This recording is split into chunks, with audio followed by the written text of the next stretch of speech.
অঞ্জনা রান্নাঘরে ওয়েলকাম। আজকে করব ভুট্টের পকোড়া।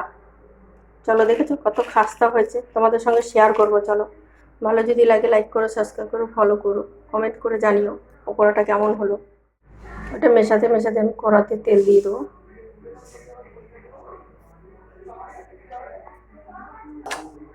আমরা শুকনো শুকনোই মাখবো, জল দেবো না এরকম। চলো, তেলটা গরম হয়ে গেছে মনে হয়, দেখে নি একটু। তেলটা গরম হয়ে গেছে।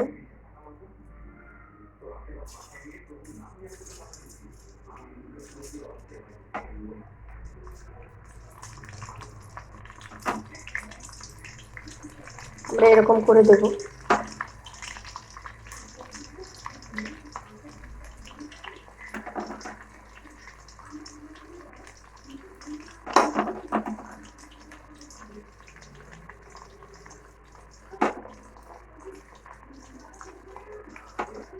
এক জায়গায় দিলে দলা পেকে যাবে, যার জন্য আমি ছড়িয়ে ছড়িয়ে দিতে হচ্ছে।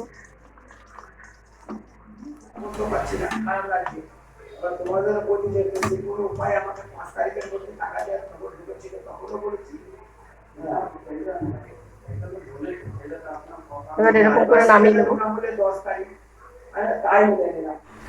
আমি এক এক করে সবগুলো ভেজে নিয়েছি। এটাও তুলে নেবো, একটু পরে আবার আরেকবার ভাজবো আমি এটাকে, নাহলে মচমচ হবে না। সব ভেজে তুলে নিয়েছি। এবার তেলটাতে হাই ফ্লেমে আরেকবার ভেজে নেবো আমি, তাহলে জিনিসটা মচমচেও হবে।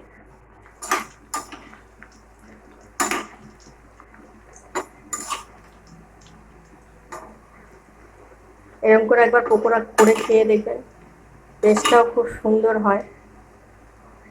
অনেকে ভুট্টে এমনি খেতে পারে না, সিদ্ধ করে করে এরকম খেয়ে দেখবেন পকোড়া বানিয়ে।